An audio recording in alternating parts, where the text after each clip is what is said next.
Imagine uma noite silenciosa no Egito Antigo. O povo hebreu, escravizado por séculos, vivia sob o jugo cruel de Faraó. Mas naquela noite, algo estava prestes a mudar para sempre.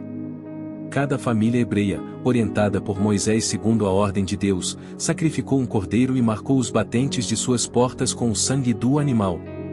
Era um sinal. Um sinal de proteção. Um sinal de fé. Naquela mesma noite, o anjo da morte passou pelas terras do Egito, tirando a vida dos primogênitos egípcios, mas passando por cima das casas marcadas.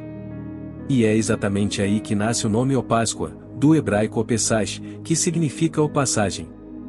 A Páscoa, então, começou como a celebração desse momento decisivo, em que Deus libertou seu povo da escravidão e deu início à jornada rumo à Terra Prometida. Era a passagem do cativeiro para a liberdade. Da dor para a esperança. Das trevas para a luz.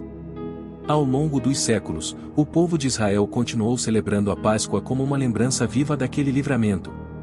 Era mais do que um evento histórico, era um memorial de fé, uma forma de ensinar às novas gerações que Deus é um Deus de promessas cumpridas. A cada ano, famílias inteiras se reuniam para reviver aquela noite, comendo pães sem fermento, ervas amargas e recontando a história da libertação. Mas séculos depois, algo ainda mais grandioso aconteceria. Em meio à celebração da Páscoa judaica, Jesus Cristo, chamado de Cordeiro de Deus, se entregou à morte. Coincidência? De forma alguma. Tudo estava conectado. Assim como o Cordeiro salvou os hebreus da morte naquela noite no Egito, o sangue de Jesus foi derramado para salvar toda a humanidade. E assim nasceu a Páscoa cristã, como a celebração da morte e ressurreição de Jesus, a passagem definitiva da morte para a vida eterna.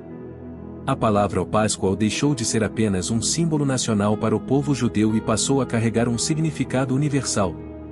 Agora, ela representa o momento em que o céu tocou a terra, quando Deus se fez homem e venceu o maior inimigo da humanidade, a morte. Quando Jesus ressuscitou ao terceiro dia, ele não apenas cumpriu as profecias, mas inaugurou um novo tempo, o tempo da graça, da salvação, da reconciliação entre Deus e os homens.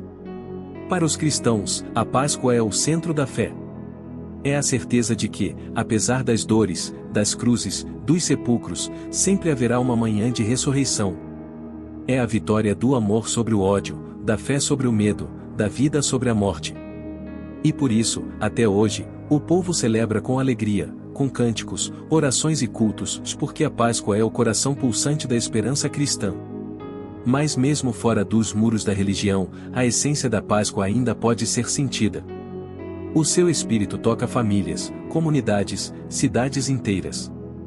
Os ovos de chocolate, embora comercializados, carregam o símbolo da vida nova. As reuniões em família reacendem vínculos.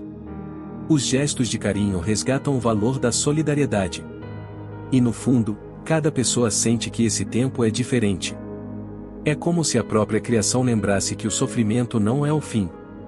Que existe um Deus que passou por uma cruz para que ninguém mais precisasse viver condenado. Que existe um Salvador que venceu a morte para que o povo pudesse viver em liberdade.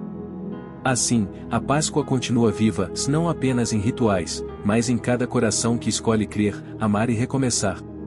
Porque no fim das contas, a Páscoa é sobre isso, recomeço. Uma chance nova.